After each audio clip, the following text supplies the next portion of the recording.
ಆತ್ಮೀಯ ಸ್ನೇಹಿತರೆ, ಪುನರುತ್ಥಾನವು ಜೀವವೂ ಆಗಿರುವ ನಮ್ಮ ರಕ್ಷಕನಾದ ಯೇಸು ಕ್ರಿಸ್ತನ ಪವಿತ್ರ ನಾಮದಲ್ಲಿ ನಿಮ್ಮೆಲ್ಲರನ್ನು ವಂದಿಸುತ್ತಾ ಸಮಗ್ರ ಸತ್ಯವೇದ ಅಧ್ಯಯನ ಕಾರ್ಯಕ್ರಮಕ್ಕೆ ಬಹು ಪ್ರೀತಿಯಿಂದ ಸ್ವಾಗತಿಸುತ್ತೇನೆ. ಕಳೆದ ಕಾರ್ಯಕ್ರಮದಲ್ಲಿ ನಾವು ಧ್ಯಾನಿಸಿದ ವಿಷಯಗಳನ್ನು ನೆನಪು ಮಾಡಿಕೊಂಡು ಮುನ್ನಡೆಯುವಾಗ ಇಂದು ಯೋಹಾನನು ಬರೆದ ಸುವಾರ್ತೆಯ 11ನೇ ಅಧ್ಯಾಯದ 17ರಿಂದ 57 ವಚನದವರೆಗೆ ನೋಡುವಾಗ, ಲಾಜರನ ಸಮಾಧಿ ಬಳಿಯಲ್ಲಿ ಯೇಸು ಕ್ರಿಸ್ತನು ಅತ್ತದ್ದು ಯಾಕೆ? ಕೈಫನ ಪ್ರವಾದನೆಯ ಬಗ್ಗೆಯೂ ಅನೇಕ ಸಂಗತಿಗಳನ್ನು ತಿಳಿದುಕೊಳ್ಳಲಿರುವೆವು. ಆದುದರಿಂದ ಪ್ರಾರ್ಥನಾ ಪೂರ್ವಕವಾಗಿ ಇಂದಿನ ಧ್ಯಾನವನ್ನು ಪ್ರಾರಂಭಿಸೋಣ. ತನ್ನ ಸ್ವಂತ ರಕ್ತವನ್ನೇ ತೆಗೆದುಕೊಂಡು ನಮಗೋಸ್ಕರ ನಿತ್ಯ ವಿಮೋಚನೆಯನ್ನು ಸಂಪಾದಿಸಿಕೊಂಡವನಾಗಿ ಒಂದೇ ಸಾರಿ ದೇವರ ಸನ್ನಿಧಾನಕ್ಕೆ ಸೇರಿದ ನಮ್ಮ ರಕ್ಷಕನಾದ ಯೇಸು ಕ್ರಿಸ್ತನ ಅತೀ ಮಹೋನ್ನತವಾದ ನಾಮದಲ್ಲಿ ನಿಮ್ಮನ್ನು ಮತ್ತೊಂದಾವರ್ತಿ ವಂದಿಸುತ್ತಾ ಇಂದಿನ ಸತ್ಯವೇದ ಅಧ್ಯಯನಕ್ಕೆ ಬಹು ಪ್ರೀತಿಯಿಂದ ಆಹ್ವಾನಿಸುತ್ತೇನೆ. ಬನ್ನಿರಿ, ಇಂದು ನಾವು ಯೋಹಾನನು ಬರೆದ ಸುವಾರ್ತೆ 11ನೇ ಅಧ್ಯಾಯ 17ನೇ ವಚನದಿಂದ 57 ವಚನಗಳನ್ನು ಧ್ಯಾನ ಮಾಡಿಕೊಳ್ಳೋಣ. ನಮ್ಮ ಇಂದಿನ ಧ್ಯಾನವನ್ನು ಆರಂಭಿಸುವ ಹಾಗೆ ದಯಮಾಡಿ ನಿಮ್ಮ ಸತ್ಯವೇದದಲ್ಲಿ ಯೋಹಾನನು ಬರೆದ ಸುವಾರ್ತೆ 11ನೇ ಅಧ್ಯಾಯ 17ರಿಂದ 19 ವಚನಗಳನ್ನು ನನ್ನೊಂದಿಗೆ ಗಮನಿಸಿರಿ. ಅಲ್ಲಿ ನಾವು ಹೀಗೆ ನೋಡುತ್ತೇವೆ: ಯೇಸು ಬಂದಾಗ ಲಾಜರನನ್ನು ಸಮಾಧಿಯಲ್ಲಿ ಇಟ್ಟು 4 ದಿವಸವಾಯಿತೆಂದು ಆತನಿಗೆ ತಿಳಿದು ಬಂತು. ಬೆಥಾನ್ಯವು ಯೆರೂಸಲೇಮಿಗೆ ಸಮೀಪವಾಗಿತ್ತು. ಇದಕ್ಕೂ ಅದಕ್ಕೂ ಹೆಚ್ಚು ಕಡಿಮೆ 1 ಹರದಾರಿ ಅಂತರ. ಆದದರಿಂದ ಯೆಹೂದ್ಯರಲ್ಲಿ ಅನೇಕರು ಮಾರ್ಥಳ ಮತ್ತು ಮರಿಯಳ ಬಳಿಗೆ ಅವರನ್ನು ತಮ್ಮನ ವಿಷಯದಲ್ಲಿ ಸಂತೈಸಬೇಕೆಂದು ಬಂದಿದ್ದರು ಎಂಬುದಾಗಿ. ಕರ್ತನಲ್ಲಿ ಪ್ರಿಯರೇ, ಬೇಥಾನ್ಯವು ಯೆರೂಸಲೇಮಿನ ಬಂಗಾರದ ದ್ವಾರದಿಂದ ಸುಮಾರು 2 ಮೈಲುಗಳಷ್ಟು ದೂರದಲ್ಲಿತ್ತು. ಅನೇಕ ಯೆಹೂದ್ಯರು ಮಾರ್ಥ ಹಾಗೂ ಮರಿಯಳನ್ನು ಸಂತೈಸಲಿಕ್ಕಾಗಿ ಯೆರೂಸಲೇಮಿನಿಂದ ನಡಕೊಂಡು ಬಂದಿದ್ದರು. ನೋಡಿರಿ, ಅವರ ಕುಟುಂಬವು ಬೇಥಾನ್ಯದಲ್ಲಿ ಒಂದು ಪ್ರತಿಷ್ಠಿತ ಕುಟುಂಬವಾಗಿದ್ದು ಯೆರೂಸಲೇಮಿನವರಿಗೆ ಚೆನ್ನಾಗಿ ಪರಿಚಯದವರಾಗಿದ್ದಿರಬೇಕು. ಪ್ರಿಯರೇ, ಮುಂದುವರಿದು ನಾವು 20ರಿಂದ 22 ವಚನಗಳನ್ನು ಗಮನಿಸುವಾಗ ಅಲ್ಲಿ ಹೀಗೆ ಬರೆದದೆ: ಹೀಗಿರುವಲ್ಲಿ ಮಾರ್ಥಳು ಯೇಸು ಬರುತ್ತಾನೆಂದು ಕೇಳಿ ಆತನನ್ನು ಎದುರುಗೊಳ್ಳುವುದಕ್ಕೆ ಹೋದಳು. ಆದರೆ ಮರಿಯಳು ಮನೆಯಲ್ಲೇ ಕೂತುಕೊಂಡಿದ್ದಳು. ಮತ್ತು ಮಾರ್ಥಳು ಯೇಸುವಿಗೆ, ಸ್ವಾಮಿ, ನೀನು ಇಲ್ಲಿ ಇರುತ್ತಿದ್ದರೆ ನನ್ನ ತಮ್ಮನು ಸಾಯುತ್ತಿರಲಿಲ್ಲ. ಈಗಲಾದರೂ ದೇವರನ್ನು ಏನು ಬೇಡಿಕೊಳ್ಳುತ್ತೀಯೋ ಅದನ್ನು ದೇವರು ನಿನಗೆ ಅನುಗ್ರಹಿಸುವನೆಂದು ಬಲ್ಲೆನು ಎಂದು ಹೇಳಿದಳು ಎಂಬುದಾಗಿ. ಕರ್ತನಲ್ಲಿ ಪ್ರೀತಿಯ ದೇವಜನರೇ, ಮಾರ್ಥಳು ಯಾವಾಗಲೂ ಆಕ್ರಮಣಶೀಲ ಪ್ರವೃತ್ತಿಯವಳು. ಆಕೆಯು ಬಹು ಚಟುವಟಿಕೆಯುಳ್ಳ ಸ್ತ್ರೀ. ಆಕೆಯಲ್ಲಿ ಉತ್ತಮವಾದ ನಂಬಿಕೆಯಿತ್ತು. ಆದರೆ ಆಕೆಯು ಅಸಹನೆಯುಳ್ಳವಳು ಮತ್ತು ದೇವರ ಚಿತ್ತಕ್ಕೆ ಒಡಂಬಡದವಳು ಆಗಿದ್ದಳು. ಇದಕ್ಕೆ ವ್ಯತಿರಿಕ್ತವಾಗಿ ಮರಿಯಳು ಮನೆಯಲ್ಲಿ ಇರುವುದಕ್ಕೆ ಬಯಸುವವಳು. ಆಕೆಯು ಯೇಸು ಕ್ರಿಸ್ತನ ಪಾದಗಳ ಬಳಿಯಲ್ಲಿ ಕುಳಿತು ಕೇಳುವುದನ್ನು ಕಲಿತಿದ್ದಳು. ಹಾಗಾದರೆ ನನ್ನ ಪ್ರೀತಿಯ ಆತ್ಮೀಯ ಸ್ನೇಹಿತರೆ, ನಾವು ನಮ್ಮ ಜೀವಿತದಲ್ಲಿ ಆತನ ಪಾದಗಳ ಬಳಿಯಲ್ಲಿ ಎಷ್ಟು ಸಮಯವನ್ನು ಕಳೆದಿದ್ದೇವೆ? ನಾವು ಆತನ ಸ್ವರಕ್ಕೆ ಎಷ್ಟು ಸಾರಿ ಕಿವಿಗೊಟ್ಟಿದ್ದೇವೆ? ದಯಮಾಡಿ ಸ್ವಲ್ಪ ಆಲೋಚಿಸಿ ನೋಡಿರಿ. ಪ್ರಿಯರೇ, ನಮ್ಮ ಧ್ಯಾನದಲ್ಲಿ ಮುಂದುವರಿದು ನಾವು ಯೋಹಾನನು ಬರೆದ ಸುವಾರ್ತೆ 11ನೇ ಅಧ್ಯಾಯ 23ರಿಂದ 26 ವಚನಗಳನ್ನು ಓದುವಾಗ ಅಲ್ಲಿ ಹೀಗೆ ನೋಡುತ್ತೇವೆ: ಯೇಸು ಆಕೆಗೆ, ನಿನ್ನ ತಮ್ಮನು ಎದ್ದು ಬರುವನೆಂದು ಹೇಳಿದನು. ಮಾರ್ಥಳು ಸತ್ತವರಿಗೆ ಕಡೇ ದಿನದಲ್ಲಿ ಪುನರುತ್ಥಾನವಾಗುವಾಗ ಅವನೂ ಎದ್ದು ಬರುವನೆಂದು ನಾನು ಬಲ್ಲೆನು ಅಂದಳು. ಯೇಸು ಆಕೆಗೆ, ನಾನೇ ಪುನರುತ್ಥಾನವೂ ಜೀವವೂ ಆಗಿದ್ದೇನೆ. ನನ್ನನ್ನು ನಂಬುವವನು ಸತ್ತರೂ ಬದುಕುವನು, ಮತ್ತು ಬದುಕುತ್ತಾ ನನ್ನನ್ನು ನಂಬುವ ಪ್ರತಿಯೊಬ್ಬನು ಎಂದಿಗೂ ಸಾಯುವುದಿಲ್ಲ. ಇದನ್ನೂ ನಂಬುತ್ತೀಯಾ ಎಂದು ಹೇಳಿದನು ಎಂಬುದಾಗಿ. ಕರ್ತನಲ್ಲಿ ನನ್ನ ಪ್ರಿಯ ಸಹೋದರ ಸಹೋದರಿಯರೇ, ಮಾರ್ಥಳು ಪುನರುತ್ಥಾನದಲ್ಲಿ ನಂಬಿಕೆ ಇದ್ದವಳು. ಪ್ರಿಯರೇ, ದಯಮಾಡಿ ಗಮನಿಸಿರಿ. ನಾವು ಮುಂದೆ ಒಂದು ದಿನ ಮಹಿಮಾ ಶರೀರವನ್ನು ಹೊಂದಲಿರುವೆವೆಂದು ನಂಬುವುದು ಸುಲಭ. ಆದರೆ ಯೆಹೋವನನ್ನು ನಿರೀಕ್ಷಿಸುವವರು ಹೊಸ ಬಲವನ್ನು ಹೊಂದುವರು ಎಂದು ನಂಬುವುದು ಕಠಿಣವಾದದ್ದು. ನಾನು ನಾಳೆ ದೇವರಿಗಾಗಿ ಬದುಕಬಲ್ಲೆ ಎಂದು ನಂಬುವುದು ಸುಲಭ. ನೋಡಿರಿ, ದುಃಖದಲ್ಲಿ ಇರುವವರಿಗೆ ನೀವು ನಿಮ್ಮ ಅಗಲಿದ ಪ್ರಿಯರನ್ನು ಮುಂದೆ ನೋಡಲಿದ್ದೀರಿ ಎಂದು ಹೇಳಿ ಸಂತೈಸುವುದು ಸುಲಭ.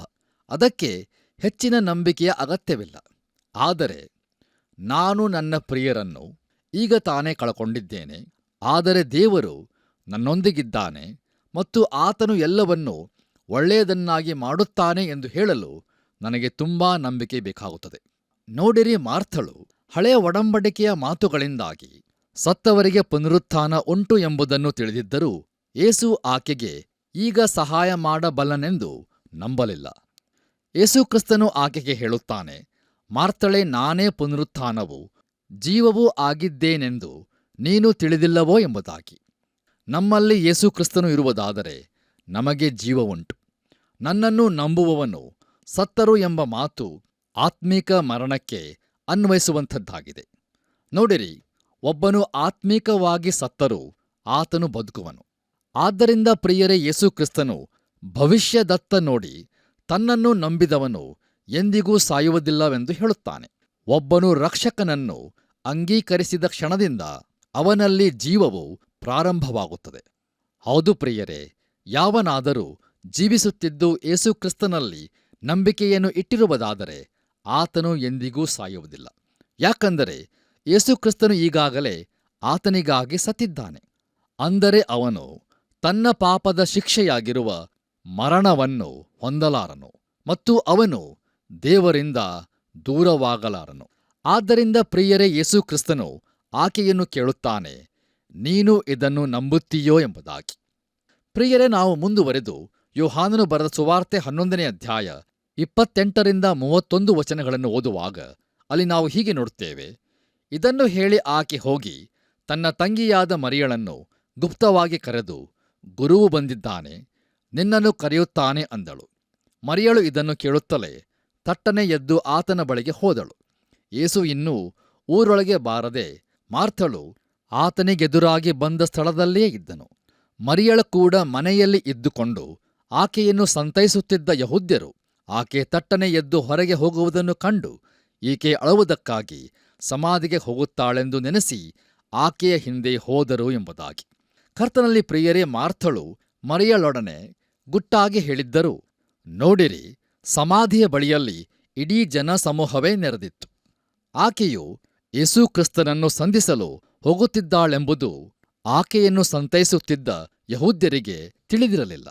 ಪ್ರಿಯರೇ, ಮುಂದುವರಿದು ನಾವು 32ನೇ ವಚನವನ್ನು ಗಮನಿಸುವಾಗ ಅಲ್ಲಿ ಹೀಗೆ ಬರೆದದೆ, ಮರಿಯಳು ಯೇಸು ಇದ್ದಲ್ಲಿಗೆ ಬಂದು ಆತನನ್ನು ಕಂಡು ಆತನ ಪಾದಕ್ಕೆ ಬಿದ್ದು, ಸ್ವಾಮಿ, ನೀನು ಇಲ್ಲಿ ಇರುತ್ತಿದ್ದರೆ ನನ್ನ ತಮ್ಮನು ಸಾಯುತ್ತಿರಲಿಲ್ಲ ಅಂದಳು ಎಂಬುದಾಗಿ. ಪ್ರಿಯರೇ, ಆಕೆಯು ಮಾರ್ಥಳಂತೆ ಹೇಳುತ್ತಿದ್ದದ್ದೇನೆಂದರೆ, ಯೇಸು ಅಲ್ಲಿ ಇರುತ್ತಿದ್ದರೆ ಲಾಜರನು ಸಾಯುತ್ತಿರಲಿಲ್ಲ ಎಂಬುದಾಗಿ.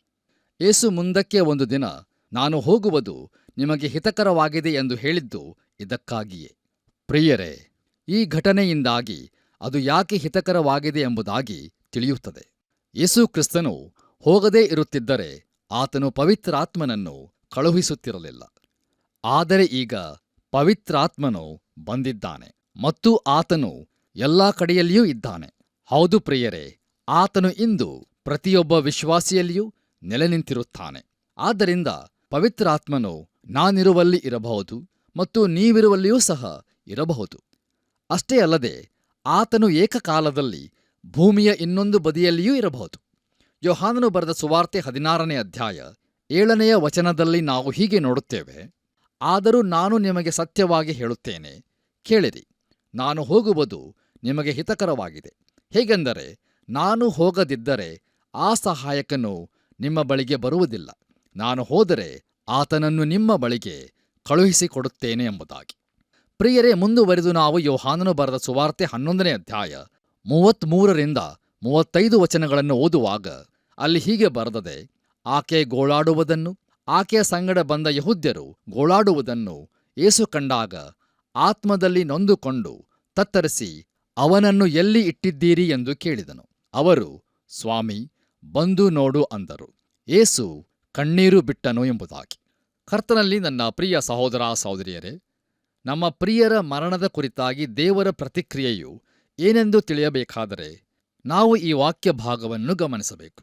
ಹೌದು, ಆತನು ಆತ್ಮದಲ್ಲಿ ದುಃಖಪಟ್ಟನು, ನೊಂದುಕೊಂಡನು, ತತ್ತರಿಸಿದನು ಮತ್ತು ಬೇಸರಕ್ಕೊಳಗಾದನು. ಪ್ರಿಯರೇ, ಮರಣವು ಒಂದು ಭಯಪಡಿಸುವ ಸಂಗತಿಯಾಗಿದೆ ಮತ್ತು ಆತನು ಈ ಸಂದರ್ಭದಲ್ಲಿ ನಮಗಾಗಿ ಸಹಾನುಭೂತಿಯನ್ನು ಹೊಂದಿರುತ್ತಾನೆಂದು ನಾವು ಯಾವಾಗಲೂ ನೆನಪಿನಲ್ಲಿಟ್ಟುಕೊಳ್ಳಬೇಕು. ಹೌದು ಪ್ರಿಯರೇ, ಆತನು ಜೀವಿಸುವವರಿಗಾಗಿ ಸಹಾನುಭೂತಿಯನ್ನು ಹೊಂದಿರುತ್ತಾನೆ ಮತ್ತು ಸತ್ತವರ ಕುರಿತು ತಾನೇನು ಮಾಡಲಿದ್ದೇನೆಂಬುದು ಆತನಿಗೆ ಗೊತ್ತಿತ್ತು. ಪ್ರಿಯರೇ, ದಯಮಾಡಿ ಗಮನಿಸಿರಿ, ಯೇಸು ಕಣ್ಣೀರು ಬಿಟ್ಟನು. ನೋಡಿರಿ, ಯೋಹಾನನು ಬರೆದ ಸುವಾರ್ತೆಯು ಯೇಸುವಿನ ದೈವತ್ವವನ್ನು ತಿಳಿಸುವುದಕ್ಕಾಗಿ ಬರೆಯಲ್ಪಟ್ಟಿರುವುದಾದರೂ ಇಲ್ಲಿ ಆತನು ತನ್ನ ಪೂರ್ಣ ಮನುಷ್ಯ ಸ್ವಭಾವದಲ್ಲಿ ಕಾಣಿಸಿಕೊಂಡಿದ್ದಾನೆ. ಆತನು ಮಾನವನಾದದ್ದರಿಂದಲೇ ಲಾಜರನನ್ನು ಎಲ್ಲಿ ಹೂಣಿಟ್ಟಿದ್ದೀರಿ ಎಂದು ಕೇಳಿದನು. ಪ್ರಿಯರೇ, ಶವ ಸಂಸ್ಕಾರವೊಂದರ ಕುರಿತಾಗಿ ದೇವರ ಭಾವನೆಯು ಏನೆಂಬುದನ್ನು ನಾವು ಇಲ್ಲಿ ಕಾಣಬಹುದು. ಹೌದು ಪ್ರಿಯರೇ, ಆತನು ನಮ್ಮೊಂದಿಗೆ ಕಣ್ಣೀರು ಸುರಿಸುವಾತನಾಗಿದ್ದಾನೆ. ಆತನು ತನ್ನೊಳಗೆ ದುಃಖಪಡುತ್ತಾನೆ.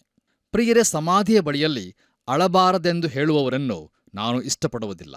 ನಾವು ಧೈರ್ಯಸ್ಥರಾಗಿರಬೇಕೆಂದು ಅವರು ಹೇಳುತ್ತಾರೆ. ಆದರೆ ಪ್ರಿಯರೇ, ಮರಣವು ಸುಂದರವಾದದ್ದಲ್ಲ, ಅದು ಭಯಂಕರ ಸಂಗತಿಯಾಗಿದೆ. ಹೌದು, ಯೇಸು ಕಣ್ಣೀರು ಬಿಟ್ಟನು. ಬನ್ನಿರಿ ಪ್ರಿಯರೇ, ಈಗ ದಯಮಾಡಿ ನಿಮ್ಮ ಸತ್ಯವೇದದಲ್ಲಿ ಯೋಹಾನನು ಬರೆದ ಸುವಾರ್ತೆ 11ನೇ ಅಧ್ಯಾಯ 36 ಹಾಗೂ 37ನೇ ವಚನಗಳನ್ನು ನನ್ನೊಂದಿಗೆ ಗಮನಿಸಿರಿ. ಅಲ್ಲಿ ನಾವು ಹೀಗೆ ನೋಡುತ್ತೇವೆ, ಯಹೂದ್ಯರು ನೋಡಿ, ಆಹಾ, ಈತನು ಅವನ ಮೇಲೆ ಎಷ್ಟೋ ಮಮತೆ ಇಟ್ಟಿದ್ದನು ಅಂದುಕೊಂಡರು. ಅವರಲ್ಲಿ ಕೆಲವರು, ಈತನು ಆ ಕುರುಡನಿಗೆ ಕಣ್ಣು ಕೊಟ್ಟನಲ್ಲ, ಈ ಮನುಷ್ಯನನ್ನು ಸಾಯದ ಹಾಗೆ ಮಾಡಲಾರದೆ ಇದ್ದನೇ ಅಂದರು ಎಂಬುದಾಗಿ. ಕರ್ತನಲ್ಲಿ ಪ್ರೀತಿಯ ದೇವಜನರೇ, ಯಹೂದ್ಯರು ಆತನನ್ನು ತಪ್ಪಾಗಿ ತಿಳುಕೊಂಡರು. ಆತನು ಅತ್ತದ್ದು ಲಾಜರನನ್ನು ಪ್ರೀತಿ ಮಾಡಿದ್ದನು ಎಂಬುದಕ್ಕಾಗಿ ಅಲ್ಲ. ನೋಡಿರಿ, ಆತನು ಸತ್ತವರಿಗಾಗಿ ಅಳುತ್ತಿಲ್ಲ, ಆದರೆ ಆತನು ಜೀವದಿಂದ ಇರುವವರಿಗಾಗಿ ಅತ್ತನು. ಪ್ರಿಯರೇ, ಇಲ್ಲಿ ಯಹೂದ್ಯರು ಕುರುಡನಿಗೆ ಕಣ್ಣು ಬಂದದ್ದರ ಕುರಿತಾಗಿ ತಿರುಗಿ ಮಾತನಾಡುತ್ತಿದ್ದಾರೆ. ಯಾಕಂದರೆ ಅದು ಅವರ ಮೇಲೆ ವಿಶೇಷವಾದಂಥ ಪ್ರಭಾವವನ್ನು ಉಂಟುಮಾಡಿತ್ತು. ಮುಂದುವರೆದು ನಾವು 38ರಿಂದ 40 ವಚನಗಳನ್ನು ಓದುವಾಗ ಅಲ್ಲಿ ಹೀಗೆ ಬರೆದದೆ, ಯೇಸು ತನ್ನಲ್ಲಿ ತಿರುಗಿ ನೊಂದುಕೊಳ್ಳುತ್ತಾ ಸಮಾಧಿ ಬಳಿಗೆ ಬಂದನು. ಅದು ಗವಿಯಾಗಿತ್ತು. ಅದರ ಬಾಯಿಗೆ ಒಂದು ಕಲ್ಲು ಆನೆಸಿತ್ತು. ಯೇಸು ಆ ಕಲ್ಲನ್ನು ತೆಗೆದು ಹಾಕಿರಿ ಅನ್ನಲು ತೀರಿ ಹೋದವನ ಅಕ್ಕನಾದ ಮಾರ್ಥಳು, ಸ್ವಾಮಿ, ಅವನು ಸತ್ತು 4 ದಿವಸವಾಯಿತು, ಈಗ ನಾತ ಹುಟ್ಟಿದೆ ಅಂದಳು. ಯೇಸು ಆಕೆಗೆ, ನೀನು ನಂಬಿದರೆ ದೇವರ ಮಹಿಮೆಯನ್ನು ಕಾಣುವಿಯೆಂದು ನಾನು ನಿನಗೆ ಹೇಳಲಿಲ್ಲವೇ ಎಂದು ಉತ್ತರ ಕೊಟ್ಟನು ಎಂಬುದಾಗಿ. ಕರ್ತನಲ್ಲಿ ಪ್ರಿಯರೇ, ಈ ದಿನಗಳಲ್ಲಿ ಜನರು ಮರಣವನ್ನು ಆದಷ್ಟು ಸಹಿಸಲು ಸಾಧ್ಯವಾದದನ್ನಾಗಿ ಮಾಡುತ್ತಾರೆ. ನೋಡಿರಿ, ಶವ ಸಂಸ್ಕಾರದ ವ್ಯವಸ್ಥೆಯನ್ನು ಮಾಡುವವರು ಮರಣವು ಒಂದು ಸಮಾಧಾನಕರ ವಿಷಯವಾಗಿ ಕಾಣುವಂತೆ ಮಾಡಲು ಎಲ್ಲಾ ವಿಧದಲ್ಲೂ ಪ್ರಯತ್ನಿಸುತ್ತಾರೆ ಮತ್ತು ಶವವನ್ನು ಹೂಗಳಿಂದ ಅಲಂಕೃತವಾದ ಶವಪೆಟ್ಟಿಗೆಯಲ್ಲಿ ಇರಿಸುತ್ತಾರೆ. ಇದು ಮರಣದ ಶೋಕವನ್ನು ಕಡಿಮೆ ಮಾಡಲಿಕ್ಕಾಗಿ. ಆದರೂ ಪ್ರಿಯರೇ, ಮರಣವು ಭಯಾನಕ ಸಂಗತಿಯೇ. ಪ್ರಿಯರೇ, ಲಾಜರನನ್ನು ಸಮಾಧಿ ಮಾಡಿ 4 ದಿನವಾಗಿದೆ, ದುರ್ನಾತ ಹುಟ್ಟಿದೆಯೆಂದು ಮಾರ್ತಳು ಹೇಳುತ್ತಾಳೆ. ಬಹುಶಃ ದೇಹವು ಕೊಳೆತು ಹೋಗಿರಬಹುದು. ಇದು ಬಹು ಕ್ರೂರವಾದದ್ದೆಂದು ನಾವು ಭಾವಿಸಬಹುದು. ನೋಡಿರಿ, ಮರಣವೆಂದರೇನೆ ಕ್ರೂರವಾದದ್ದು ಮತ್ತು ಅದು ಭಯಾನಕವಾದದ್ದು. ಇದು ನಿಜವಾಗಿಯೂ ಒಂದು ಅದ್ಭುತ ಕಾರ್ಯವು ನಡೆಯಬೇಕಾದ ಸನ್ನಿವೇಶವೇ. ಮುಂದುವರಿದು ನಾವು 41 ಹಾಗೂ 42ನೇ ವಚನಗಳನ್ನು ಗಮನಿಸುವಾಗ ಅಲ್ಲಿ ಹೀಗೆ ನೋಡುತ್ತೇವೆ, ಆಗ ಕಲ್ಲನ್ನು ತೆಗೆದುಹಾಕಿದರು ಮತ್ತು ಯೇಸು ಕಣ್ಣೆತ್ತಿ ಮೇಲಕ್ಕೆ ನೋಡಿ, ತಂದೆಯೇ, ನೀನು ನನ್ನ ಪ್ರಾರ್ಥನೆಯನ್ನು ಕೇಳಿದ್ದಕ್ಕೆ ನಿನ್ನನ್ನು ಕೊಂಡಾಡುತ್ತೇನೆ. ನೀನು ಯಾವಾಗಲೂ ನನ್ನ ಪ್ರಾರ್ಥನೆಯನ್ನು ಕೇಳುವವನಾಗಿದ್ದಿ ಎಂದು ನನಗೆ ಗೊತ್ತೇ ಇದೆ. ಆದರೂ ನೀನೇ ನನ್ನನ್ನು ಕಳುಹಿಸಿಕೊಟ್ಟಿ ಎಂದು ಸುತ್ತಲೂ ನಿಂತಿರುವ ಜನರು ನಂಬುವಂತೆ ಅವರಿಗೋಸ್ಕರ ಈ ಮಾತುಗಳನ್ನಾಡಿದೆನೆಂದು ಹೇಳಿದನು ಎಂಬುದಾಗಿ. ಕರ್ತನಲ್ಲಿ ನನ್ನ ಪ್ರಿಯ ಆತ್ಮೀಯ ಬಂಧುಗಳೇ, ಈ ಇಡೀ ಘಟನೆಯು ದೇವರ ಮಹಿಮೆಗಾಗಿ ಇರುತ್ತದೆ ಎಂಬುದನ್ನು ನಾವು ನೆನಪಿನಲ್ಲಿಟ್ಟುಕೊಳ್ಳಬೇಕು. ತಾನು ಮಾಡುವಂಥದ್ದು ದೇವರ ಚಿತ್ತದ ಪ್ರಕಾರವೇ ಆಗಿದ್ದು, ಅದರಿಂದ ತಂದೆಗೆ ಮಹಿಮೆ ಉಂಟಾಗುತ್ತದೆಂಬುದು ಜನರಿಗೆ ತಿಳಿಯುವಂತೆ ಯೇಸು ಗಟ್ಟಿಯಾದ ಸ್ವರದಿಂದ ಪ್ರಾರ್ಥಿಸಿದನು. ಹೌದು ಪ್ರಿಯರೇ, ಅಲ್ಲಿ ಇರುವವರ ಪ್ರಯೋಜನಕ್ಕಾಗಿ ಆತನು ಗಟ್ಟಿಯಾಗಿ ಪ್ರಾರ್ಥಿಸಿದನು. ನಮ್ಮ ಧ್ಯಾನದಲ್ಲಿ ಮುಂದುವರೆದು ನಾವು 43 ಹಾಗೂ 44ನೇ ವಚನಗಳನ್ನು ಓದುವಾಗ ಅಲ್ಲಿ ಹೀಗೆ ನೋಡುತ್ತೇವೆ, ಅದನ್ನು ಹೇಳಿದ ಮೇಲೆ ದೊಡ್ಡ ಶಬ್ದದಿಂದ, ಲಾಜರನೇ, ಹೊರಗೆ ಬಾ ಎಂದು ಕೂಗಿದನು. ಸತ್ತಿದ್ದವನು ಹೊರಗೆ ಬಂದನು. ಅವನ ಕೈಕಾಲುಗಳು ಬಟ್ಟೆಯಿಂದ ಕಟ್ಟಿದ್ದವು, ಅವನ ಮುಖವು ಕೈಪಾವುಡದಿಂದ ಸುತ್ತಿತ್ತು. ಯೇಸು ಅವರಿಗೆ, ಅವನನ್ನು ಬಿಚ್ಚಿರಿ, ಹೋಗಲಿ ಎಂದು ಹೇಳಿದನು ಎಂಬುದಾಗಿ. ಕರ್ತನಲ್ಲಿ ನನ್ನ ಪ್ರಿಯ ಆತ್ಮೀಯ ಸ್ನೇಹಿತರೆ, ಯೇಸು ಕ್ರಿಸ್ತನಿಂದ ಎಬ್ಬಿಸಲ್ಪಟ್ಟವರು ಅನೇಕರು ಇದ್ದಿರಬಹುದೆಂದು ನಾನು ಭಾವಿಸುತ್ತೇನೆ. ರೋಗದಿಂದ ಗುಣ ಹೊಂದಿದವರು, ಕಣ್ಣು ಹೊಂದಿದ ಕುರುಡರು ತುಂಬಾ ಮಂದಿ ಇದ್ದಿರಬಹುದು. ಆದರೆ ಸುವಾರ್ತೆಗಳಲ್ಲಿ ಕೆಲವು ಘಟನೆಗಳು ಮಾತ್ರ ದಾಖಲಾಗಿರುತ್ತವೆ. ಕರ್ತನಲ್ಲಿ ಪ್ರಿಯರೇ, ಲಾಜರನು ತನ್ನ ಹಳೇ ಶರೀರದಲ್ಲಿಯೇ ಜೀವವನ್ನು ಪಡಕೊಂಡು ಬಂದನೆಂಬುದನ್ನು ದಯಮಾಡಿ ಗಮನಿಸಿರಿ. ಆತನು ಇನ್ನೂ ಸಮಾಧಿಯ ವಸ್ತ್ರಗಳಿಂದಲೇ ಸುತ್ತಲ್ಪಟ್ಟವನಾಗಿಯೇ ಇದ್ದನು. ಆದರೆ ನಮ್ಮ ಕರ್ತನಾದ ಯೇಸುಕ್ರಿಸ್ತನು ಸತ್ತವರೊಳಗಿಂದ ಎದ್ದು ಬಂದಾಗ ಆತನು ತನ್ನ ದೇಹಕ್ಕೆ ಹಾಕಿದ್ದ ಎಲ್ಲಾ ಬಟ್ಟೆಗಳನ್ನು ಮತ್ತು ತಲೆಗೆ ಸುತ್ತಲ್ಪಟ್ಟಿದ್ದ ವಸ್ತ್ರವನ್ನೂ ಸಹ ಅಲ್ಲಿಯೇ ಬಿಟ್ಟು ಬಂದಿದ್ದನು. ನೋಡಿರಿ, ಆತನು ಅವೆಲ್ಲವುಗಳಿಂದಲೂ ಹೊರಬಂದನು. ಯಾಕಂದರೆ ಪ್ರಿಯರೇ, ಆತನು ಮಹಿಮೆಯ ಶರೀರದೊಂದಿಗೆ ಬಂದನು. ಅಷ್ಟೇ ಅಲ್ಲದೆ ಪ್ರಿಯರೇ, ಏಸು ಹೊರಗೆ ಬರಲು ಅವರು ಸಮಾಧಿಗೆ ಮುಚ್ಚಿದ್ದ ಕಲ್ಲನ್ನು ಹೊರಳಿಸಬೇಕಾಗಿರಲಿಲ್ಲ. ಆದರೆ ಪ್ರಿಯರೇ, ಸಮಾಧಿಯು ಖಾಲಿಯಾಗಿರುವುದನ್ನು ತಿಳಿಯುವಂತೆ ಆ ಕಲ್ಲು ಹೊರಳಿಸಲ್ಪಟ್ಟಿತ್ತು. ಹೌದು ಪ್ರಿಯರೇ, ಆತನ ಮಹಿಮೆಯ ಶರೀರವು ಮುದ್ರೆ ಹಾಕಲ್ಪಟ್ಟ ಸಮಾಧಿಯಿಂದ ಹೊರಗೆ ಬರಲು ಮತ್ತು ಬಾಗಿಲುಗಳೆಲ್ಲ ಮುಚ್ಚಿದ್ದ ಕೋಣೆಯೊಳಗೆ ಪ್ರವೇಶ ಮಾಡಲು ಶಕ್ತವಾದದ್ದಾಗಿತ್ತು. ದೇವರಿಗೆ ಮಹಿಮೆಯುಂಟಾಗಲಿ. ಕರ್ತನಲ್ಲಿ ನನ್ನ ಪ್ರಿಯ ಸಹೋದರ ಸಹೋದರಿಯರೇ, ಇಲ್ಲಿ ರಕ್ಷಣೆಯ ಒಂದು ಸುಂದರವಾದಂಥ ಚಿತ್ರಣವೂ ಇರುತ್ತದೆ. ನೋಡಿರಿ, ನಾವು ನಮ್ಮ ಪಾಪ ಅಪರಾಧಗಳಲ್ಲಿ ದೇವರ ಪಾಲಿಗೆ ಸತ್ತವರಾಗಿದ್ದೆವು. ಆದರೆ ಈಗ ಯೇಸು ಕ್ರಿಸ್ತನಲ್ಲಿ ದೇವರಿಗಾಗಿ ಜೀವಿಸುವವರಾಗುವಂತೆ ಮಾಡಲ್ಪಟ್ಟಿದ್ದೇವೆ. ಆದರೆ ಪ್ರಿಯರೇ, ನಾವು ಪ್ರತಿಯೊಬ್ಬರೂ ನಮ್ಮ ಶವದ ಪೋಷಾಕುಗಳಿಂದ ತಡೆ ಹಿಡಿಯಲ್ಪಟ್ಟವರಾಗಿದ್ದೇವೆ. ದಯಮಾಡಿ ಆಲೋಚಿಸಿ ನೋಡಿರಿ. ಇದರ ಕುರಿತಾಗಿ ಪ್ರಿಯರೇ, ಕಾರ್ಯಕ್ರಮದ ನಂತರ ಅಪೋಸ್ತಲನಾದ ಪೌಲನು ರೋಮಾಪುರದವರಿಗೆ ಬರೆದ ಪತ್ರಿಕೆ 7ನೇ ಅಧ್ಯಾಯ 15ರಿಂದ 24 ವಚನಗಳನ್ನು ದಯಮಾಡಿ ಓದಿಕೊಳ್ಳಬೇಕೆಂದು ನಿಮ್ಮನ್ನು ಪ್ರೀತಿಯಿಂದ ಕೇಳಿಕೊಳ್ಳುತ್ತೇನೆ. ಪ್ರಿಯರೇ, ದಯಮಾಡಿ ಗಮನಿಸಿರಿ. ನಾವು ಈ ಎಲ್ಲಾ ಸಮಾಧಿಯ ವಸ್ತ್ರಗಳಿಂದ ಬಿಡುಗಡೆಯನ್ನು ಹೊಂದಬೇಕೆಂದು ಯೇಸುಕ್ರಿಸ್ತನು ಅಪೇಕ್ಷಿಸುತ್ತಾನೆ. ಆದ್ದರಿಂದಲೇ ಆತನು ಹೇಳುತ್ತಾನೆ, ಅವನನ್ನು ಬಿಚ್ಚಿರಿ, ಹೋಗಲಿ ಎಂಬುದಾಗಿ. ನಮ್ಮ ಧ್ಯಾನದಲ್ಲಿ ಮುಂದುವರಿದು ನಾವು ಯೋಹಾನನು ಬರೆದ ಸುವಾರ್ತೆ 11ನೇ ಅಧ್ಯಾಯ 45 ಹಾಗೂ 46ನೇ ವಚನಗಳನ್ನು ಓದುವಾಗ ಅಲ್ಲಿ ಹೀಗೆ ಬರೆದದೆ: ಮರಿಯಳ ಬಳಿಗೆ ಬಂದ ಯಹೂದ್ಯರು ಆತನು ಮಾಡಿದ ಕಾರ್ಯವನ್ನು ನೋಡಿದಾಗ ಅವರಲ್ಲಿ ಅನೇಕರು ಆತನನ್ನು ನಂಬಿದರು. ಆದರೆ ಕೆಲವರು ಫರಿಸಾಯರ ಬಳಿಗೆ ಹೋಗಿ ಯೇಸು ಮಾಡಿದ್ದನ್ನು ಅವರಿಗೆ ತಿಳಿಸಿದರು ಎಂಬುದಾಗಿ. ಪ್ರಿಯರೇ, ಸ್ನಾನಿಕನಾದ ಯೋಹಾನನು ಯೇಸು ಕ್ರಿಸ್ತನನ್ನು ದೇವರ ಕುರಿಮರಿ ಎಂದು ಪರಿಚಯಿಸಿದ್ದರಿಂದ ಆತನ ಬಹಿರಂಗ ಸೇವೆಯು ಪ್ರಾರಂಭವಾಯಿತು. ಈಗ ಆತನು ಲಾಜರನನ್ನು ಸತ್ತವರೊಳಗಿಂದ ಎಬ್ಬಿಸಿದ್ದರಲ್ಲಿ ಅದು ಕೊನೆಗೊಂಡಿತು. ಪ್ರಿಯರೇ, ದಯಮಾಡಿ ಗಮನಿಸಿರಿ. ಯೋಹಾನನು ಯೇಸು ಕ್ರಿಸ್ತನ ಜೀವಿತದ ಮೊದಲ 32 ವರ್ಷಗಳು, 11 ತಿಂಗಳುಗಳು, 3 ವಾರಗಳು ಹಾಗೂ 5 ದಿನಗಳ ಕುರಿತಾಗಿ ಉಪಯೋಗಿಸಿದಷ್ಟು ಸಮಯವನ್ನು ಆತನ ಜೀವಿತದ ಕೊನೆಯ 45 ತಾಸುಗಳ ಮರಣಪೂರ್ವ ಅವಧಿಗೂ ಉಪಯೋಗಿಸಿರುತ್ತಾನೆ. ಪ್ರಿಯರೇ, 4 ಸುವಾರ್ತೆಗಳ ಬರಹಗಾರರು ಇದೇ ರೀತಿಯ ಪದ್ಧತಿಯನ್ನು ಅನುಸರಿಸಿರುತ್ತಾರೆ. ಅಂದರೆ ಅವರು ಆತನ ಕೊನೆಯ 8 ದಿನಗಳಿಗೆ ಹೆಚ್ಚು ಮಹತ್ವವನ್ನು ಕೊಟ್ಟಿರುತ್ತಾರೆ. ಕರ್ತನಲ್ಲಿ ಪ್ರಿಯರೇ, ದಯಮಾಡಿ ಗಮನಿಸಿರಿ. 4 ಸುವಾರ್ತೆಗಳಲ್ಲಿರುವ ಎಲ್ಲಾ ಅಧ್ಯಾಯಗಳನ್ನು ಕೂಡಿಸಿದರೆ ಆ ಮೊತ್ತವು 89 ಆಗಿರುತ್ತದೆ. ನೋಡಿರಿ, ಈ 89 ಅಧ್ಯಾಯಗಳಲ್ಲಿ ಬರೀ 4 ಅಧ್ಯಾಯಗಳು ಮಾತ್ರ ಯೇಸುಕ್ರಿಸ್ತನ ಜೀವಿತದ ಮೊದಲ 30 ವರ್ಷಗಳನ್ನು ವರ್ಣಿಸುವುದಾದರೆ, ಉಳಿದ 85 ಅಧ್ಯಾಯಗಳು ಆತನ ಜೀವಿತದ ಕೊನೆಯ 3 ವರ್ಷಗಳ ಕುರಿತಾಗಿ ತಿಳಿಸುತ್ತವೆ.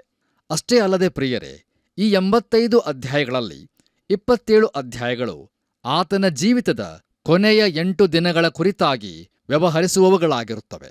ಆದದರಿಂದ ಪ್ರಿಯರೇ, ಸುವಾರ್ತೆ ದಾಖಲೆಗಳ 3ರಲ್ಲಿನ 1 ಭಾಗವು ಆತನ ಜೀವಿತದ ಕೊನೆಯ ದಿನಗಳ ಕುರಿತಾಗಿ ವ್ಯವಹರಿಸುವುಗಳಾಗಿವೆ ಮತ್ತು ಆತನ ಮರಣ ಪುನರುತ್ಥಾನಗಳ ಮೇಲೆ ಮಹತ್ವವನ್ನು ಕೊಡುವಂಥವುಗಳಾಗಿವೆ. ದೇವರ ನಾಮಕ್ಕೆ ಸ್ತೋತ್ರವಾಗಲಿ. ಕರ್ತನಲ್ಲಿ ಪ್ರಿಯರೇ, ಒಂದು ವೇಳೆ ಯೇಸುಕ್ರಿಸ್ತನ ಮರಣ ಪುನರುತ್ಥಾನಗಳಿಗೆ ಸೂಕ್ತವಾದ ಮಹತ್ವವನ್ನು ಕೊಡದಿರುತ್ತಿದ್ದರೆ ಅದು ಸುವಾರ್ತೆಯ ತಪ್ಪಾದ ಪ್ರತಿನಿಧೀಕರಣವಾಗುತ್ತಿತ್ತು. ನೋಡಿರಿ, ನಿಜವಾಗಿಯೂ ಈ ಸಂಗತಿಗಳೇ ಸುವಾರ್ತೆಯಾಗಿರುತ್ತದೆ. ಅದೇನೆಂದರೆ, ಶಾಸ್ತ್ರದಲ್ಲಿ ಮುಂತಿಳಿಸಿರುವ ಪ್ರಕಾರ ಕ್ರಿಸ್ತನು ನಮ್ಮ ಪಾಪ ನಿವಾರಣೆಗಾಗಿ ಸತ್ತನು, ಹೂಣಲ್ಪಟ್ಟನು, ಶಾಸ್ತ್ರದ ಪ್ರಕಾರ 3ನೇ ದಿನದಲ್ಲಿ ಎಬ್ಬಿಸಲ್ಪಟ್ಟನು. ಪ್ರಿಯರೇ, ಇದುವೇ ಸುವಾರ್ತೆಯಾಗಿದೆ. ಮುಂದುವರಿದು ನಾವು 47ನೇ ವಚನವನ್ನು ಓದುವಾಗ ಅಲ್ಲಿ ಹೀಗೆ ನೋಡುತ್ತೇವೆ: ಆಗ ಮಹಾಯಾಜಕರು, ಫರಿಸಾಯರು ಹಿರಿಸಭೆಯನ್ನು ಕೂಡಿಸಿ, ನಾವು ಮಾಡುವುದು ಇದೇನು? ಈ ಮನುಷ್ಯನು ಬಹು ಸೂಚಕ ಕಾರ್ಯಗಳನ್ನು ಮಾಡುತ್ತಾನಲ್ಲ ಎಂಬುದಾಗಿ. ಕರ್ತನಲ್ಲಿ ಪ್ರಿಯರೇ, ದಯಮಾಡಿ ಗಮನಿಸಿರಿ. ಆತನ ವೈರಿಗಳು ಆತನು ಅದ್ಭುತ ಕಾರ್ಯಗಳನ್ನು ಮಾಡುತ್ತಾನೆಂದು ಹೇಳಿದರು. ಯಾಕಂದರೆ ಅದ್ಭುತ ಕಾರ್ಯಗಳನ್ನು ಅವರು ನಿರಾಕರಿಸಲಾಗಲಿಲ್ಲ. ನೋಡಿರಿ, ಮಹಾಯಾಜಕರಲ್ಲಿ ಹೆಚ್ಚಿನವರು ಸದ್ದುಕಾಯರಾಗಿದ್ದರು. ಅವರು ಆ ಕಾಲದ ಉದಾರತಾವಾದಿಗಳಾಗಿದ್ದು ಪುನರುತ್ಥಾನವನ್ನೂ ಸೇರಿಸಿ ಯಾವ ಅದ್ಭುತ ಕಾರ್ಯವೂ ದೈವಿಕವಾದದ್ದಲ್ಲವೆಂದು ವಾದಿಸುವವರಾಗಿದ್ದರು.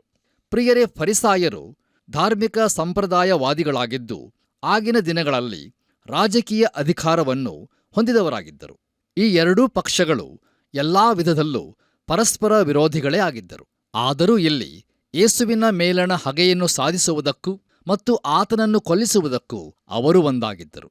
ಬಹುಶಃ ಒಂದು ವೇಳೆ ಇದು ಪ್ರಥಮ ಸಭಾ ಐಕ್ಯವೆಂದು ನಾವು ಕರೆಯಬಹುದು. ಪ್ರಿಯರೇ, ಅದು ಈ ದಿನಗಳ ಪರಿಸ್ಥಿತಿಯೂ ಆಗಿದೆ. ನೋಡಿರಿ, ಯೇಸು ಕ್ರಿಸ್ತನು ದೇವರ ವಾಕ್ಯದಲ್ಲಿ ಪ್ರಕಟವಾಗಿರುವುದರಿಂದ ಹೆಚ್ಚಿನವರು ಆತನನ್ನು ತೆಗೆದುಹಾಕಲು ಯತ್ನಿಸುತ್ತಾರೆ. ಆದರೆ ಸಣ್ಣ ಗುಂಪು ಮಾತ್ರ ಆತನನ್ನು ಆತನಿದ್ದಂತೆಯೇ ಸ್ವೀಕರಿಸುತ್ತದೆ. ದಯಮಾಡಿ ಆಲೋಚಿಸಿ ನೋಡಿರಿ. ನಮ್ಮ ಧ್ಯಾನವನ್ನು ಮುಂದುವರಿಸಿ ನಾವು ಯೋಹಾನನು ಬರೆದ ಸುವಾರ್ತೆ 11ನೇ ಅಧ್ಯಾಯ 48ನೇ ವಚನವನ್ನು ಓದುವಾಗ ಅಲ್ಲಿ ಹೀಗೆ ನೋಡುತ್ತೇವೆ: ನಾವು ಅವನನ್ನು ಹೀಗೇ ಬಿಟ್ಟರೆ ಎಲ್ಲರೂ ಅವನನ್ನು ನಂಬಾರು, ಮತ್ತು ರೋಮ್ ರಾಜ್ಯದವರು ಬಂದು ನಮ್ಮ ಸ್ಥಾನವನ್ನು ಜನವನ್ನೂ ಸೆಳೆಕೊಂಡಾರು ಅಂದರು ಎಂಬುದಾಗಿ. ಕರ್ತನಲ್ಲಿ ಪ್ರಿಯ ದೇವಜನರೇ, ಜನರು ಬಹು ಗುಂಪಾಗಿ ಯೇಸು ಕ್ರಿಸ್ತನನ್ನು ಹಿಂಬಾಲಿಸುತ್ತಿದ್ದರಿಂದಾಗಿ ಒಂದು ಕ್ರಾಂತಿ ಉಂಟಾಗಬಹುದೆಂದು ಅವರು ಹೆದರಿದರು. ಆಗ ರೋಮ್ ಸರ್ಕಾರಕ್ಕೆ ಅವರ ಮೇಲೆ ಬೀಳಲು ಒಂದು ಕಾರಣ ಸಿಗುತ್ತದೆ. ಈ ಭಯದ ಕಾರಣದಿಂದ ಅವರು ಆ ರೀತಿಯಾಗಿ ಮಾಡಿದರು. ನೋಡಿರಿ ಪ್ರಿಯರೇ, ಈ ದಿನಗಳಲ್ಲಿಯೂ ಸಹ ಅನೇಕರು ಭಯದಿಂದಾಗಿ ಯೇಸು ಕ್ರಿಸ್ತನಿಂದ ದೂರ ಉಳಿಯುತ್ತಾರೆ. ಮುಂದುವರೆದು ನಾವು 49ರಿಂದ 52 ವಚನಗಳನ್ನು ಓದುವಾಗ ಈ ವಾಕ್ಯ ಭಾಗದ ಮೂಲಕ ನಾವು ತಿಳಿದುಕೊಳ್ಳುವುದೇನೆಂದರೆ, ಅವರು ತರ್ಕಬದ್ಧವಾಗಿ ಯೋಚಿಸಿ ರೋಮಾಯರ ಕೈಯಿಂದ ಇಸ್ರಾಯೇಲ್ ಜನಾಂಗವಿಡೀ ನಾಶವಾಗುವುದಕ್ಕಿಂತ ಯೇಸುಕ್ರಿಸ್ತನು ಸಾಯುವುದು ಒಳ್ಳೆಯದೆಂದು ಹೇಳಿದರು. ಅವರು ಯೇಸುಕ್ರಿಸ್ತನನ್ನು ಮರಣಕ್ಕೆ ಒಪ್ಪಿಸುವುದರಲ್ಲಿ ಯಶಸ್ವಿಯಾದರೂ ದೇಶವು ಟೈಟಸ್ನಿಂದ ಕ್ರಿಸ್ತಶಕ 70ರಲ್ಲಿ ನಾಶವಾಯಿತು. ಕರ್ತನಲ್ಲಿ ಪ್ರಿಯರೇ, ಇಲ್ಲಿ ನಾವು ಒಂದು ವಿಚಿತ್ರವಾದ ಸಂಗತಿಯನ್ನು ನೋಡುತ್ತೇವೆ. ಕಾಯಫನು ಆ ವರ್ಷದ ಮಹಾಯಾಜಕನಾದದ್ದರಿಂದ ಅವನ ಭವಿಷ್ಯ ಸರಿಯಾದದ್ದಾಗಿತ್ತು. ನೋಡಿರಿ, ಈ ಕಾಯಫನು ಕುಟಿಲ ರಾಜಕಾರಣಿಯಾಗಿದ್ದನು. ಮುಂದೆ ನಾವು ಇವನ ಮಾವನಾದ ಅನ್ನನನ್ನು ನೋಡುತ್ತೇವೆ. ಇವನೂ ಕೂಡ ಹೀನ ಪ್ರವೃತ್ತಿಯವನಾಗಿದ್ದು ಸರ್ಕಾರದ ಬೆಂಬಲಿಗನಾಗಿದ್ದನು. ಪ್ರಿಯರೇ, ಕಾಯಫನ ಪ್ರವಾದನೆ ಸತ್ಯವಾಯಿತು ಎಂಬುದಾಗಿ ನಾವು ತಪ್ಪಾಗಿ ಅಭಿಪ್ರಾಯ ಮಾಡಿಕೊಳ್ಳಬಾರದು. ನೋಡಿರಿ, ಹಳೆಯ ಒಡಂಬಡಿಕೆಯ ಬಿಳಾಮನಂತೆ ಇವನ ಪ್ರವಾದನೆಯೂ ಕೂಡ ಸತ್ಯವಾಗಿರಬಹುದು. ಮುಂದುವರೆದು ನಾವು 53ರಿಂದ 54 ವಚನಗಳನ್ನು ಓದುವಾಗ ಅಲ್ಲಿ ಹೀಗೆ ಬರೆದದೆ: ಆ ದಿನದಿಂದ ಆತನನ್ನು ಕೊಲ್ಲುವುದಕ್ಕೆ ಆಲೋಚಿಸುತ್ತಿದ್ದರು. ಹೀಗಿರಲಾಗಿ ಯೇಸು ಇನ್ನೂ ಯಹೂದ್ಯರೊಳಗೆ ಬಹಿರಂಗವಾಗಿ ತಿರುಗಾಡದೆ ಅಲ್ಲಿಂದ ಅಡವಿಯ ಹತ್ತಿರದ ಪ್ರದೇಶಕ್ಕೆ ಹೋಗಿ ಎಫ್ರಾಯಿಂ ಎಂಬ ಊರಲ್ಲಿ ಶಿಷ್ಯರ ಸಂಗಡ ಇದ್ದನು ಎಂಬುದಾಗಿ. ಕರ್ತನಲ್ಲಿ ಪ್ರಿಯ ಆತ್ಮೀಯ ಸ್ನೇಹಿತರೆ, ಇದು ಅಂತ್ಯ ಘಟನೆಗಳ ಆರಂಭವಾಗಿದೆ. ಅವರು ಬಹಿರಂಗವಾಗಿಯೇ ಯೇಸುಕ್ರಿಸ್ತನನ್ನು ಕೊಲ್ಲಲು ಪ್ರಯತ್ನಿಸುತ್ತಿದ್ದರು. ತಮ್ಮ ವಿರೋಧವನ್ನು ಬಹಿರಂಗವಾಗಿಯೇ ಪ್ರಕಟಿಸುತ್ತಿದ್ದರು. ನೋಡಿರಿ, ಎಫ್ರಾಯಿಂ ಎಂಬ ಊರು ಎಲ್ಲಿ ಇರುತ್ತದೆಂದು ನಮಗೆ ತಿಳಿಯದು. ಅದು ಒಂದು ವೇಳೆ ಅರಣ್ಯ ಪ್ರದೇಶಗಳಲ್ಲಿ ಇದ್ದಿರಬಹುದು. ಬನ್ನಿರಿ ಪ್ರಿಯರೇ, ನಮ್ಮ ಇಂದಿನ ಧ್ಯಾನವನ್ನು ನಾವು ಮುಕ್ತಾಯಗೊಳಿಸುವ ಹಾಗೆ ಕೊನೆಯದಾಗಿ ನಾವು ಯೋಹಾನನು ಬರೆದ ಸುವಾರ್ತೆ 11ನೇ ಅಧ್ಯಾಯ 55ರಿಂದ 57 ವಚನಗಳನ್ನು ಓದಿಕೊಳ್ಳೋಣ. ಅಲ್ಲಿ ನಾವು ಹೀಗೆ ನೋಡುತ್ತೇವೆ: ಆಗ ಯಹೂದ್ಯರು ಪಸ್ಕ ಹಬ್ಬ ಹತ್ತಿರವಾಗಿರಲಾಗಿ ಬಹು ಜನರು ತಮ್ಮನ್ನು ಶುದ್ಧಿ ಮಾಡಿಕೊಳ್ಳುವುದಕ್ಕಾಗಿ ಹಬ್ಬಕ್ಕಿಂತ ಮುಂಚೆ ಹಳ್ಳಿಗಳಿಂದ ಯೆರೂಸಲೇಮಿಗೆ ಬಂದರು. ಅವರು ಯೇಸುವನ್ನು ಹುಡುಕುತ್ತಾ ದೇವಾಲಯದಲ್ಲಿ ನಿಂತುಕೊಂಡು, ಅವನು ಹಬ್ಬಕ್ಕೆ ಬಾರದೆ ಇದ್ದಾನೋ, ನಿಮಗೆ ಹೇಗೆ ಕಾಣುತ್ತದೆ ಎಂದು ತಮ್ಮಲ್ಲಿ ಮಾತಾಡಿಕೊಳ್ಳುತ್ತಾ ಇದ್ದರು. ಆದರೆ ಮಹಾಯಾಜಕರು ಫರಿಸಾಯರು ಆತನನ್ನು ಹಿಡಿಯಬೇಕೆಂಬುದಾಗಿ ಯೋಚಿಸಿ, ಅವನಿರುವ ಸ್ಥಳವು ಯಾರಿಗಾದರೂ ತಿಳಿದರೆ ಅದನ್ನು ತಮಗೆ ತಿಳಿಸಬೇಕೆಂದು ಅಪ್ಪಣೆ ಕೊಟ್ಟಿದ್ದರು ಎಂಬುದಾಗಿ. ಕರ್ತನಲ್ಲಿ ಪ್ರೀತಿಯ ದೇವಜನರೇ, ಜನರ ಗುಂಪು ಪಸ್ಕ ಹಬ್ಬಕ್ಕೆ ಮೊದಲು ತಮ್ಮನ್ನು ಶುದ್ಧಪಡಿಸಿಕೊಳ್ಳುವುದಕ್ಕಾಗಿ ಯೆರೂಸಲೇಮಿಗೆ ಬರುತ್ತಿದ್ದರು. ಅವರು ಈ ಮುಗಿಯದ ಆಚಾರ ವಿಧಿಗಳಲ್ಲಿ ತೊಡಗಿರುವಾಗ ಅನೇಕ ಜನರೊಂದಿಗೆ ಬೆರೆಯಬೇಕಾದದರಿಂದ ಯೇಸುಕ್ರಿಸ್ತನ ಕುರಿತಾದ ಮಾತುಗಳು ಹಾಗೂ ಭಿನ್ನಾಭಿಪ್ರಾಯಗಳು ಅಲ್ಲಿ ತುಂಬಾ ಇದ್ದವು. ಈ ವರ್ಷದ ಹಬ್ಬಕ್ಕೆ ಯೇಸುಕ್ರಿಸ್ತನು ಬರುತ್ತಾನೋ ಇಲ್ಲವೋ ಎಂದು ಅವರು ಆಶ್ಚರ್ಯಪಡುತ್ತಿದ್ದರು. ಅಷ್ಟೇ ಅಲ್ಲದೆ ಸಭಾಮಂದಿರದವರು ಯೇಸುಕ್ರಿಸ್ತನನ್ನು ಹಿಡಿಯಬೇಕೆಂದಿದ್ದಾರೆಂಬುದು ಜನರಿಗೆ ತಿಳಿದಿತ್ತು. ಪ್ರಿಯರೇ, ಅವರು ಮೋಶೆಯ ಮಾತನ್ನು ನಂಬದೇ ಇದ್ದದರಿಂದ ಸತ್ತವರೊಳಗಿಂದ ಎದ್ದು ಬಂದವನೊಬ್ಬನ ಮಾತನ್ನೂ ಕೂಡ ನಂಬುತ್ತಿರಲಿಲ್ಲ. ಕರ್ತನಲ್ಲಿ ಪ್ರಿಯರೇ, ಈ ಸಂದರ್ಭದಲ್ಲಿ ಯೋಹಾನನ ಸುವಾರ್ತೆಯು ಒಂದು ಮಹತ್ವದ ಘಟ್ಟವನ್ನು ತಲುಪಿರುತ್ತದೆ. ನೋಡಿರಿ, ಈಗ ನಾವು ಕರ್ತನಾದ ಯೇಸುಕ್ರಿಸ್ತನ ಈ ಲೋಕದ ಜೀವಿತದ ಕೊನೆಯ ವಾರಕ್ಕೆ ಸಮೀಪವಾಗುತ್ತಿದ್ದೇವೆ. ಯೇಸು ಕ್ರಿಸ್ತನು ಲಾಜರನನ್ನು ಸತ್ತವರೊಳಗಿಂದ ಎಬ್ಬಿಸಿದ್ದರಲ್ಲಿ 3 ರೀತಿಯ ಜನರ ಗುಂಪಿನ ವಿಭಾಗಕ್ಕೆ ಕಾರಣವಾಯಿತು. ಒಂದು ಗುಂಪು ಆತನಲ್ಲಿ ನಂಬಿಕೆ ಇಟ್ಟವರು, ಇದು ಬಹು ಚಿಕ್ಕದಾದ ಗುಂಪು. ಇನ್ನೊಂದು ಗುಂಪು ಆತನು ಮಾಡಿದ ಅದ್ಭುತ ಕಾರ್ಯಕ್ಕಾಗಿ ಆಶ್ಚರ್ಯಪಟ್ಟರು, ಯಾವ ಪ್ರತಿಕ್ರಿಯೆಯನ್ನೂ ತೋರಿಸದ ಸಾಮಾನ್ಯ ಜನರ ಒಂದು ಗುಂಪು. ಇನ್ನು ಆತನ ಪ್ರಸಿದ್ಧಿಯನ್ನೂ ಕಂಡು ಸಹಿಸಲಾರದೆ ದ್ವೇಷಿಸಿ ಆತನನ್ನು ಕೊಲ್ಲಬೇಕೆಂದು ಹವಣಿಸುವ 3ನೇ ಗುಂಪು. ಹಾಗಾದರೆ ಪ್ರಿಯರೇ, ಈ 3ರಲ್ಲಿ ನಾವು ಯಾವ ಗುಂಪಿಗೆ ಸೇರಿದವರಾಗಿದ್ದೇವೆ? ದಯಮಾಡಿ ಆಲೋಚಿಸಿ ನೋಡಿರಿ. ಕರ್ತನಲ್ಲಿ ಪ್ರಿಯರೇ, ಚಟುವಟಿಕೆಯುಳ್ಳ ಸ್ತ್ರೀಯಾದ ಮಾರ್ಥಳು ದೇವರ ಚಿತ್ತಕ್ಕೆ ಒಡಂಬಡದವಳು ಆಗಿದ್ದಳು. ಮರಿಯಳಾದರೋ ಬಹಳ ಅಮೂಲ್ಯವಾದದ್ದನ್ನು ಆರಿಸಿಕೊಂಡಳು.